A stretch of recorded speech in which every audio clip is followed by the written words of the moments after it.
Bharuch railway સ્ટેશનના નજીક આવેલ રેલવે ગોદીથી આશ્રય સોસાયટી સુધીનો માર્ગ હાલ અત્યંત ખરાબ હાલતમાં છે। માર્ગ પર મસ્ત મોટા ખાડાઓ પડેલ હોવાથી વાહન ચાલકો, ખાસ કરીને રિક્ષા અને ટુ વ્હીલર ચાલકોને ચાલતી વખતે ભારે મુશ્કેલીનો સામનો કરવો પડી રહ્યો છે।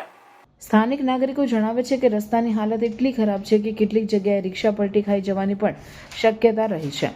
હાલ ચોમાસાનું આગમન નજીક છે ત્યારે વરસાદ પડતા આ રસ્તાની સ્થિતિ દયનીય બની શકે છે અને અકસ્માતોની સંભાવના વધે તેવી ચિંતા સેવાઈ રહી છે। જણાવવામાં આવી રહ્યું છે કે પાલિકા દ્વારા આ રસ્તાની મંજૂરી મળી ગઈ છે, પરંતુ કામ ચોમાસા બાદ શરૂ કરાશે તેવી માહિતી મળી છે।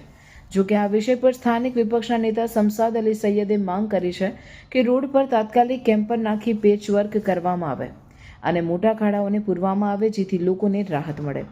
આ સાથે વાહન ચાલકો અને સ્થાનિકો રહીશો પણ તાત્કાલિક પગલાં લેવા માંગ કરી રહ્યા છે। શહેરીજનોની સલામતી અને સુવિધા માટે રસ્તાનું તાકીદે સમારકામ કરવામાં આવે। બહુ ખરાબ છે સાહેબ, આપણી નવી રિક્ષાને પણ નુકસાન બહુ થાય છે। શું પરેશાની થાય? પરેશાની તો આપણી રિક્ષા પહેલી ખલાસ કરી નાખ્યા, પ્લસ કે આપણા શરીરને પણ બહુ તકલીફ પડે, પ્લસ કે આપણે પેસેન્જરને પણ બહુ તકલીફ પડે। એટલે રસ્તા માટે તો બહુ જ ખરાબ છે। એટલે પાણી ભરાઈ જાય છે ને બધું બહુ તકલીફ પડે છે। થોડું પણ વરસાદ પડે એટલે પાણી આપણું ભરાઈ જાય છે। તમારી શું માંગ છે રિક્ષા ચલાવો છો તો રોડ બને હવે।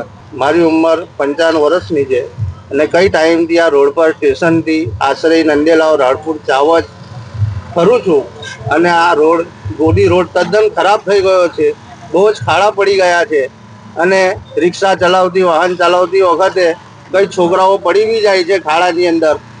એટલા માટે સાહેબ મારે આ રજૂઆત કરું છું કે આ ખાડાઓ આ ચોમાસું આવે છે તો એની અંદર થોડુંક આમ તેમ પૂરીને જરા રોડ વ્યવસ્થિત થઈ જાય તો વાહન ચાલકોને કોઈ જાતની નુકસાની થાય નહીં।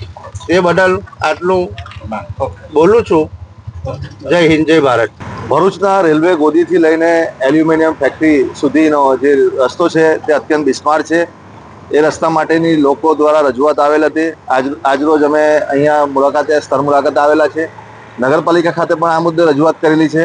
નગરપાલિકાના લાગતા વળગતા અધિકારીઓ તેમજ નગરપાલિકાના એન્જિનિયર દ્વારા જાણવા મળેલું છે કે રસ્તાની મંજૂરી મળી ગઈ છે અને તમામ રસ્તો નવો બનવાનો છે, પરંતુ નવો જ્યારે બને ત્યારે, એમ કે આવનારા સમયમાં વરસાદની પણ શરૂઆત થવાની છે, એટલે વરસાદમાં તો મને લાગતું નથી કે રસ્તો નવો બનવાનો છે। એટલે વરસાદ પહેલા નગરપાલિકાને પણ અમે હમણાં ટેલિફોનિક વાતચીત કરેલી છે અને ચીફ ઓફિસરને પણ મળેલા છે। એટલે એને તાત્કાલિક ધોરણે પેચવર્ક કરવામાં આવે, કેમ કે તમે જોઈ રહ્યા છો કે મોટા પણ વાહનો અહીંયાથી પસાર થતા હોય છે, રિક્ષાઓ તેમજ નાના વાહન ચાલકો પણ પસાર થતા હોય છે। ઘણી તકલીફનો સામનો એમને કરવો પડતો હોય છે ખાડાના લીધે। અકસ્માતો પણ વધી રહ્યા છે।